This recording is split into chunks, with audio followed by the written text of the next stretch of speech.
El Resurgir de Madrid, el podcast. Entrevistas Kilómetro Cero. Hoy tenemos con nosotros al escritor y periodista Antonio Pérez Henares. Con él conversamos sobre su libro España traicionada, la verdadera memoria que no debemos olvidar. El afamado autor de novela histórica presenta ahora un ensayo político y social de actualidad en el que retrata las traiciones de la izquierda política a España en las últimas 3 décadas. Pérez Henares hace un recorrido definitivo por los hechos que han marcado los diferentes gobiernos socialistas de los últimos años, que asegura que han desembocado en una era de incertidumbre y división. Hola, ¿qué tal? Bienvenidos una semana más a las entrevistas Kilómetro Cero del Resurgir de Madrid. Hoy tenemos un autor que, además de autor, es un mito del periodismo en España. Chani, ¿qué tal estás? ¿Qué tal? Antonio. Un placer, encantado. Antes estábamos hablando, no sé si llamarte Chani, llamarte Antonio. Sí, normalmente, indistintamente, pero lo más normal es que me llame todo el mundo Chani. Lo más normal es que la gente te llame Chani. Sí, porque Antonio Pérez hay bastantes, incluso uno que no es antepasado mío, que la lió parda. Es el autor de La Leyenda Negra. Pero... Oye, Antonio, Henares, ¿tienes algo que ver con...? Es que en realidad yo me llamo Antonio Pérez Gómez, siempre soy un poco mentirosillo y entonces... ¿te cambiaste? Emilio Romero, que era mi director en el diario Pueblo, en el mítico Pueblo, pues un día lo miró y dijo, pero Antonio Pérez Gómez, dice, pues si firma usted, no se va a acordar nadie, pues es el nombre y los dos apellidos. Cambiémoslo y pongamos Antonio Pérez Henares. Yo dije, pues voy a llamar a mi madre y entonces puse el río que pasa por mi pueblo. Yo soy alcarreño de Guadalajara y un pequeño pueblo que se llama Bujalaro, común de la tierra Atienza, Sigüenza, toda esa zona tan... O sea que hay un pequeño homenaje a tu pueblo en tu nombre artístico, vamos a decir, en Antonio Pérez Henares. Sí. Entonces, bueno, yo tengo un privilegio inmenso, aunque mi pueblo es pequeñísimo, la plaza de mi pueblo lleva mi nombre. Qué y maravilla. Eso es lo más bonito que me ha pasado en mi vida, porque mis padres vivían todavía. Sobre todo ver la cara de mi madre aquel día me gratificó de muchas cosas. Oye, Antonio, hoy estamos contigo para hablar de España traicionada. Ya el nombre llama poderosamente la atención. Este último libro tuyo, España traicionada. Sí, es un libro de ensayo. Yo habitualmente he escrito novela. Bueno, he escrito de todo, incluso una vez con poesía, malísima, pero me gustaba. España traicionada es casi un libro que para mí ha sido un deber escribir. Porque, bueno, pues es bastante conocido que yo milité desde muy joven en el PC, pero desde los 16, 17 años, que soy un hijo de lo que se llamaba antes la clase obrera, migrante en el País Vasco. A mí se me ha llamado maqueto más de 3 veces. Estudié en los jesuitas con beca 8,5. Ingresé, como te digo, muy joven en el PC, a la vuelta al centro, a Guadalajara, a la vendimia en Francia. En fin, y después yo maduré con la transición. Y en la transición, bueno, pues mínima, ahí estuve, ¿no? Tanto en el final del franquismo, donde pues asistí a cosas muy duras, los últimos fusilamientos, por ejemplo, en el 75 me costaron la primera detención, porque habíamos fundado, había sido uno de los impulsores, las peñas de Guadalajara, ahora famosísimas, pero estaban prohibidas, eran cosas que...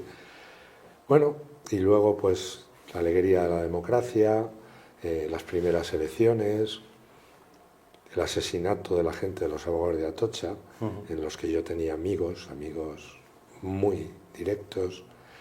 Es mi voz la que dice Rafa que es tejero en el golpe de Estado, porque estaba allí.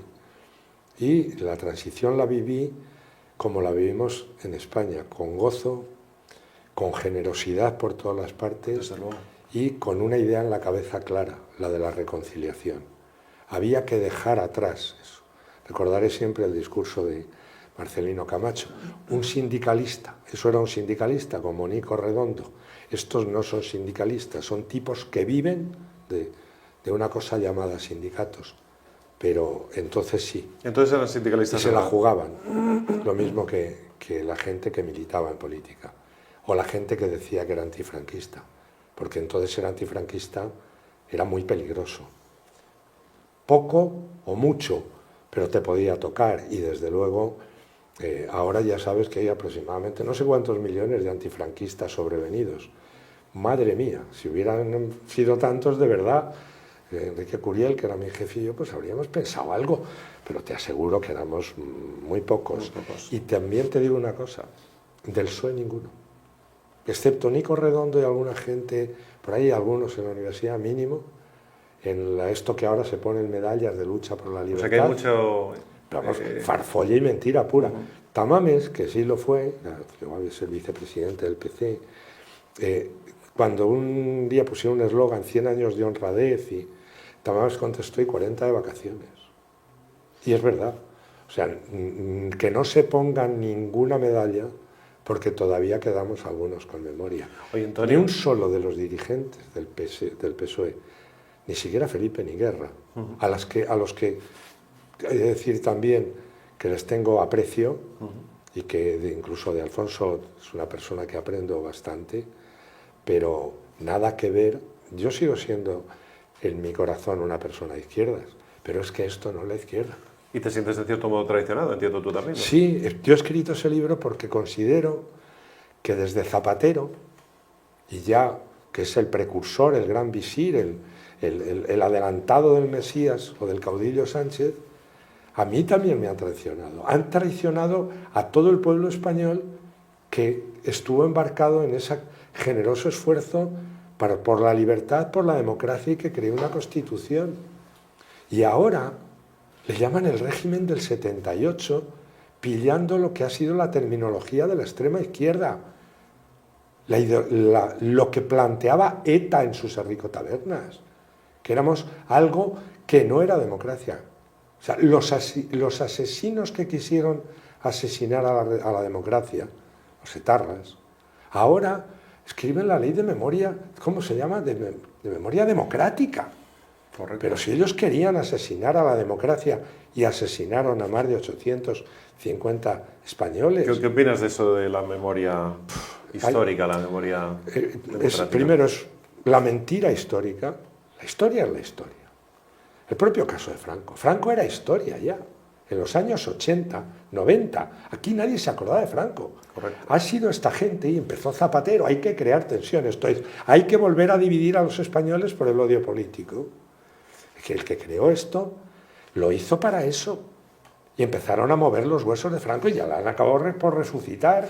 Claro, ahora resulta que los chavales jóvenes, hay un 25% que les parece, porque están además hasta las narices de que se lo paseen o de que los ataquen. Pero la clave de todo, y lo que a mí me revela, es que eso se había conseguido. Es que no estaba ya como referente. Es que el paso fue hacia el futuro, y ahí fue un ejercicio enorme de generosidad por ambas partes. Y eso es lo que se ha traicionado. Mira, te voy a contar una anécdota. Yo fui muy discípulo y muy amigo de Antonio Buero Vallejo, paisano mío, porque por un artículo sobre él con 15 años en el Instituto de Guadalajara me censuraron, simplemente porque, claro, todo el mundo sabía que había sido un rojo, que había estado en la cárcel, que había estado a punto de ser fusilado. Una vez se quedó en la fila que iban sacando, solo había uno por delante, el otro... De milagro, entonces. ¿No? Pero lo terrible es que sabemos eso, luego él salió de la cárcel, le conmutaron la pena de muerte, se presentó y ganó el Premio Nacional de Teatro con Historia de una escalera, y quedó segundo en La izquierda oscuridad, que también era suyo, La ardiente oscuridad. Oye, y se lo dieron el premio.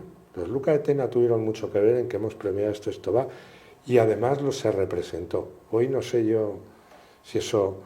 Pero Antonio Bueno me contó una cosa terrible.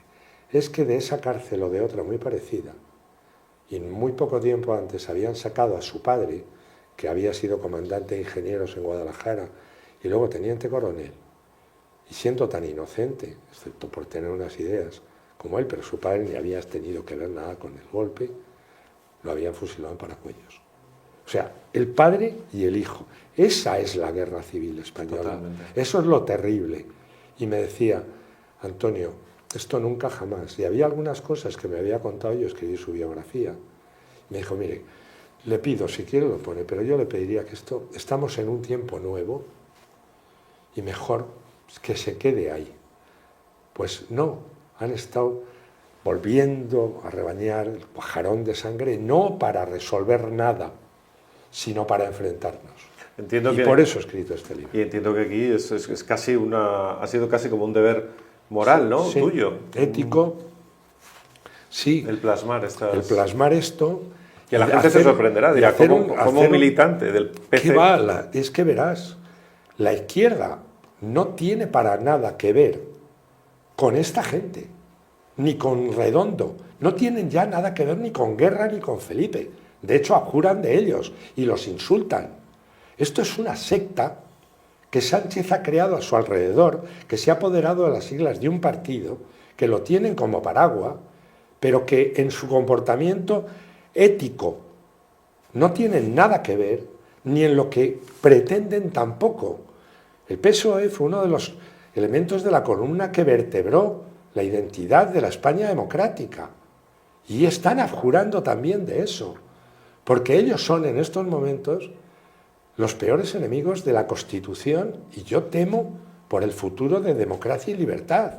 Lo que están intentando hacer contra el Poder Judicial, contra la prensa libre, eso se parece mucho a cosas que yo he visto en Hispanoamérica. Y las he visto porque he sido pues, un buen viajero, no tanto como me hubiera gustado y como quería Miguel de la Cuadra, con el que hice 7 expediciones y Camel y tal, pero he visto eso y a mí me da miedo.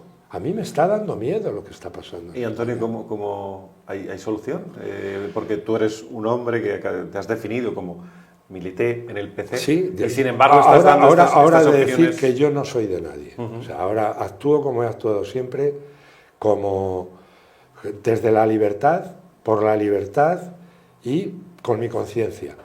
No, vamos a ver, o sea, no tengo nada que ver con la derecha, pero mi vínculo emocional con la izquierda, con lo que ahora se llama izquierda, ha quedado definitivamente roto. Aquel PC era eurocomunista, había jurado de la dictadura del proletariado, había condenado al estalinismo y la invasión de Praga. Han vuelto a meterlo. O sea, ¿por qué? Porque estamos en una reacción de la izquierda hacia atrás.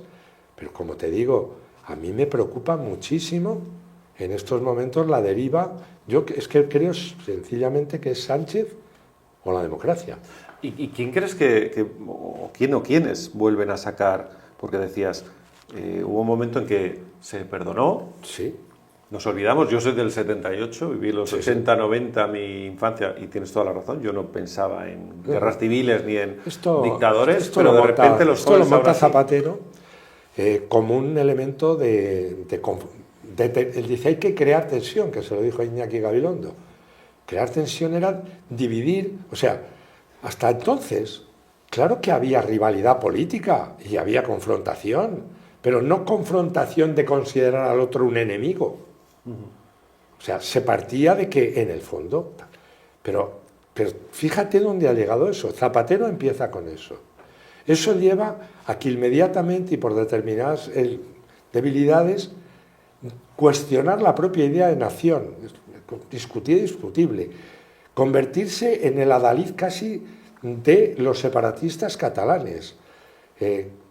Maragall era más nacionalista que Dios. Es lo que está pasando. Illa adopta ahora el discurso de los separatistas catalanes.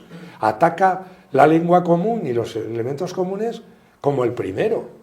Entonces dice, no, es que está... No. El tema de la lengua también... Pero lo terrible de todo ha sido, y para mí esa es la línea no roja, sino la línea de sangre que va a decidir si España como nación tiene la dignidad suficiente para hacerla.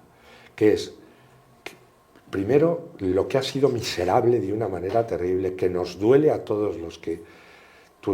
Yo viví en el País Vasco, tengo amigos asesinados por ETA, me acordaré siempre de José Luis, del periodista José Luis Lupe, López Lacalle, asesinado con sus periódicos allí, tirado como un perro en la puerta de su casa. Ese hombre había estado 5 años detenido, preso en las cárceles franquistas, fue asesinado por ETA.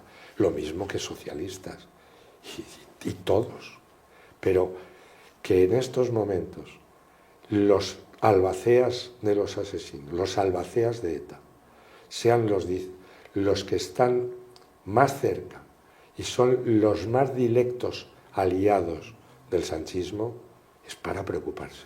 y que la sociedad española y la propia gente que vota a Sánchez no ha reaccionado de una vileza de tal calibre, y que pretendan que pasemos ahí una página, que nos acordemos de Franco y que nos olvidemos de que esa persona que está poniendo examen de demócrata era la señora de un periódico proetarra que señalaba los objetivos.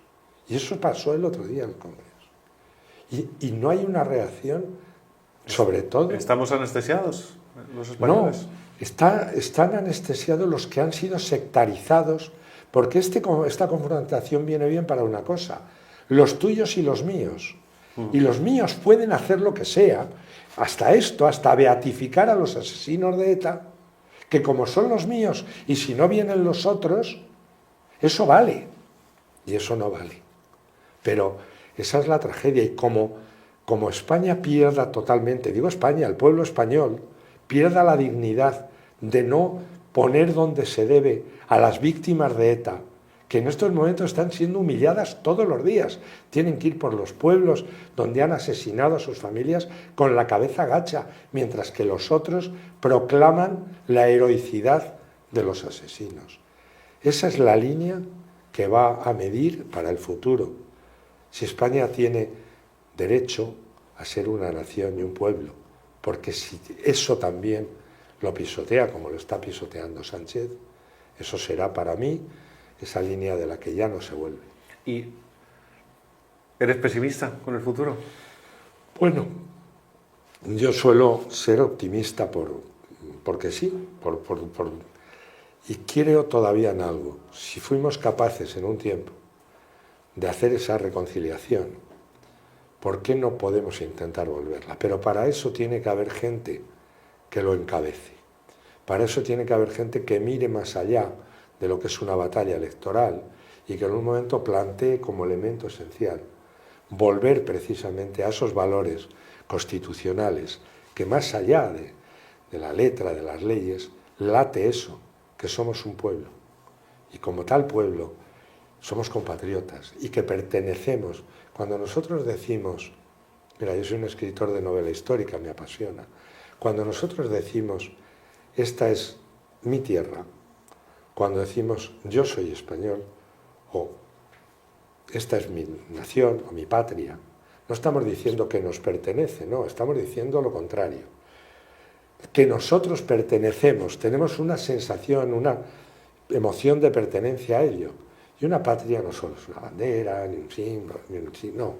Una patria también es una lengua común, lo que une, una literatura común. O sea, nuestros grandes literatos, nuestros grandes pintores, nuestras grandes obras literarias, nuestros grandes cuadros, los monumentos, los elementos históricos, la geografía, nuestras costumbres, nuestros hábitos, nuestra manera de cantar, de reír, nuestra manera de tantas cosas. Eso es lo que nos une. Eso es lo que se está intentando destruir. Es otra gran parte del libro, cómo se ha ido minando continuamente eso que nos une y destruir esa sensación de pertenencia. García Cortázar, el gran historiador y uno de los valientes que se enfrentaron a ETA cuando muy poca gente lo hacía en el País Vasco, que murió no hace mucho, él acuñó un término y decía patriotismo cultural, la sensación de una patria cultural. Y por eso también es el ataque feroz contra la historia de España. Hay una parte de lo que antes fue la izquierda que está todo el día insultando a nuestros abuelos. Cuando tú estás degradando a unos niveles encima ridículos, porque decir que somos genocidas cuando es al sur del Río Grande, donde llegó el Imperio Español, donde toda la población, el 90% en muchos casos es indígena o mestiza, pues para genocidas éramos malísimos. O sea, mira al norte. En el norte del Río Grande la población indígena o mestiza es del 1,1. Y mira al sur. Bueno, para hacérselo mirar. La izquierda no era así. Por ejemplo, la palabra España está prohibido decirla.